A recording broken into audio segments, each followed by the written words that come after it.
네, 최근 한국의 헌법재판소를 상대로 한 미국인이 헌법 소원을 제기했습니다. 한국의 국적법이 직업 활동 등 개인의 기본권을 침해한다는 취지인데요. 글로벌 뉴스 브리핑에서 자세히 살펴보겠습니다. 자, 서진석 기자, 안녕하세요. 안녕하세요. 네, 한국인도 아니고 미국인이 한국의 헌법재판소에 헌법 소원을 제기했다. 어떻게 된 일입니까?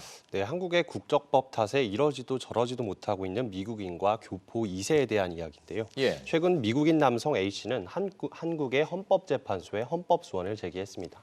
한국 국적을 포기하려면 한국에 출생신고를 하고 가족관계증명서 등을 제출해야 한다는 국적법의 시행규칙이 기본권을 침해한다는 주장입니다. 예.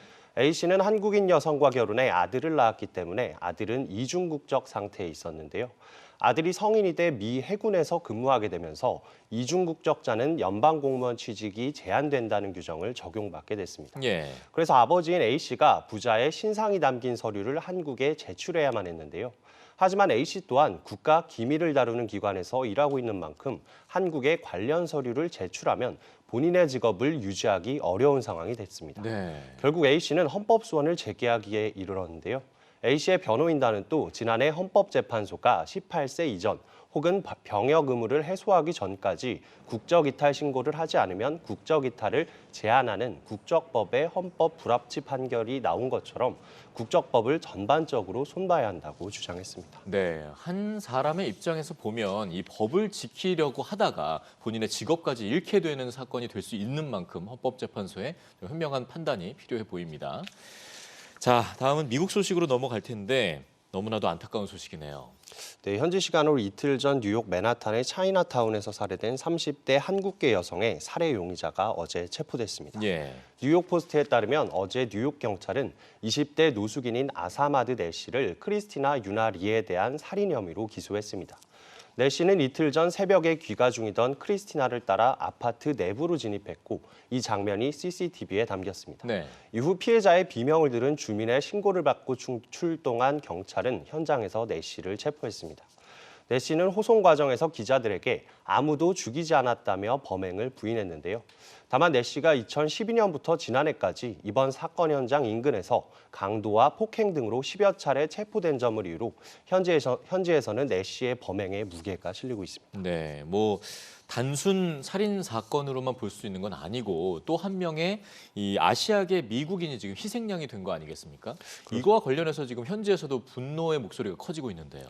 그렇습니다. 사건 직후 아시아계를 향한 혐오 범죄에 반대하는 집회가 열리고 있는데요. 예. 크리스티나의 아파트 맞은편 공원에선 아시아계 시민단체와 지역 주민 등 100여 명이 고인을 기리고 증오 범죄를 규탄하는 집회를 열었습니다.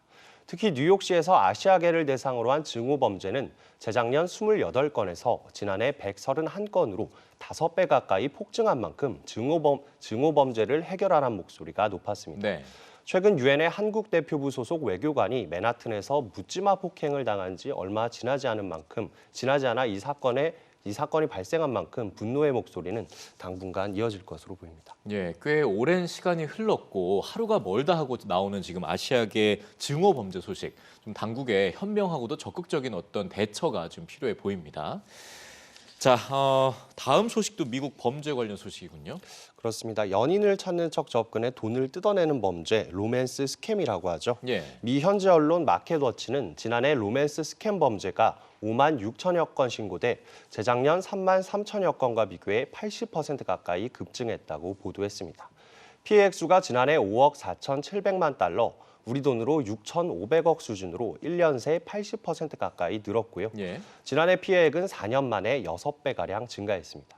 기존엔 피해가 70대 이상 노인 계층에서 주로 발생했지만 지난해부터 청년층까지 피해가 확산하고 있는데요. 코로나로 인해 재택근무가 늘어나 혼자 있는 시간이 많아지고 또 외로움을 느끼는 사람들이 증가한 만큼 자연스레 로맨스 스캠에 취약해졌다는 분석입니다. 예. 또한 최근엔 암호화폐 투자 조언을 빌미로 접근해오는 로맨스 스캠 수법도 늘었다고 하니까요. 온라인으로 알게 된 사람은 프로필 사진을 검색해보거나 조금 더 조심하는 자세를 가져야 할 것 같습니다. 네, 도대체 코로나가 불러오는 이 범죄 그 경계가 어디까지인지 모르겠습니다. 좀 개개인의 스스로의 주의성도 좀 필요해 보이고요.